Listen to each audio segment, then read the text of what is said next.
Today we're going through the anime that are airing this fall season since they'll start debuting in October. Based on the trailers, we're going to make a tier list guessing how we might feel about each show before we watch them. In a couple of months when the fall season ends, we'll compare this list to our final review tier list to see how accurately we can gauge a show's performance. Our hit rate on prediction tier lists so far is maybe 50-50. For the shows continuing into fall that originally started in summer, we have Gachiakuta and Tougen Anki, some shonen heavy hitters. For the returning seasons, we have One Punch Man Season 3, where the trailer didn't have a lot to go off of, but I'm still looking forward to it. The Spy Family Season 3 trailer looks like it's going to provide more good fun and laughs. With the My Hero Academia final season, I've heard a lot of people say that the ending of the manga was really disappointing, so I'll be interested to finally learn what the disappointment was and if it truly is the case. To Your Eternity Season 3 seems like they're going to find yet another way to be heart-wrenching towards us. With Campfire Cooking Season 2, I'm excited to see what more silly adventures they get up to and what new dishes they might cook. The Undead Unluck Winter Arc Special, from what I can remember of the manga, should provide forward momentum and bridge the gap between Season 1 and the season we're presumably going to get next, while also giving us some backstory between Juiz and Billy. I've long awaited the Kakuriyo Season 2. I love yokai stories, and the original season was cute, if not a little slow-paced.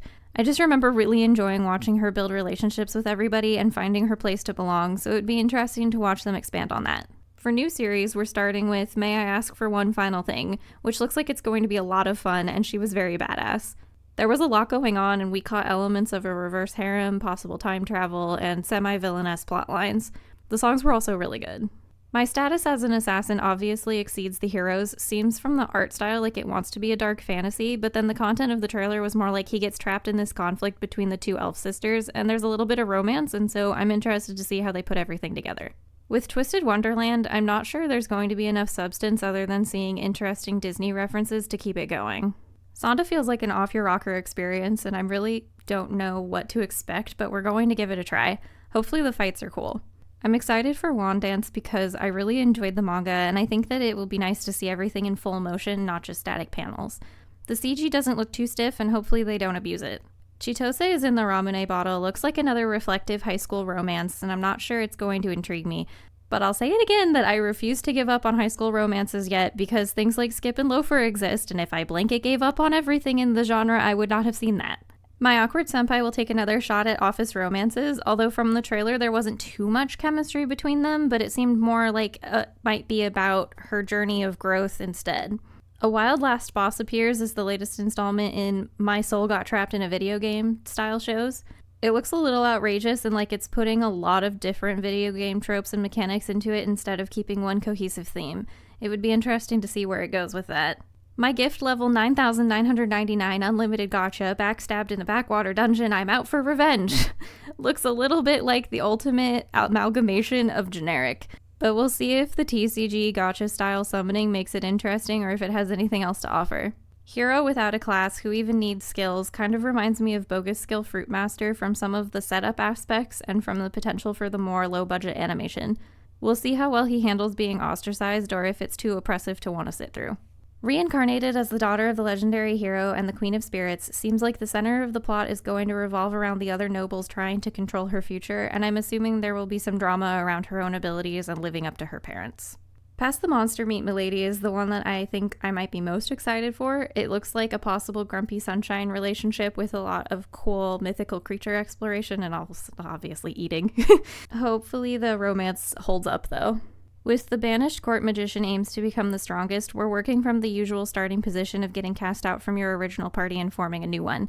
We didn't really get to see his magic from the trailer, so that would be intriguing, and it'd be interesting to see what the relationships between the new party members would be like. In Yano-kun's Ordinary Days, he's the ultimate accident magnet, but it looks like it's going to be a cute grouping of friends trying to protect him and possibly a little bit of romance. The trailer made me giggle, so I'm hopeful for this one.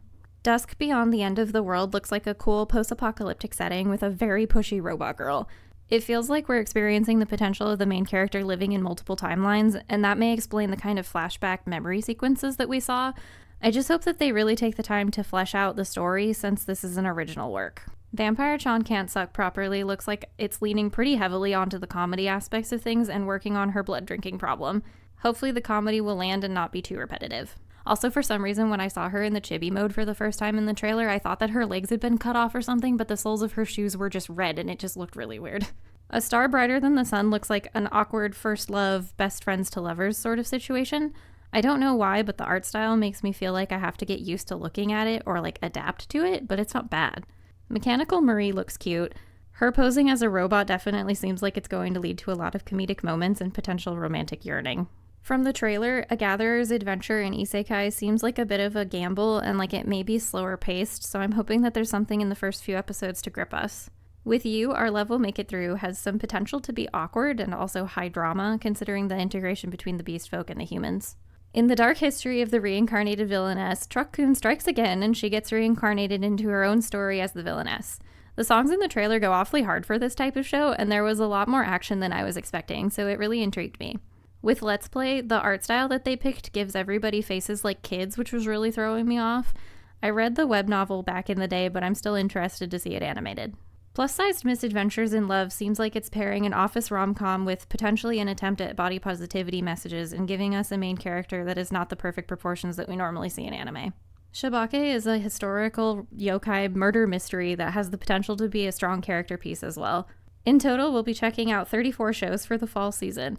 As for our predictions of which shows we'll like the best and which shows will end up dropping, here's our best guess. Let us know in the comments which shows you're looking forward to the most for the fall season, and if you're having fun, please like and subscribe.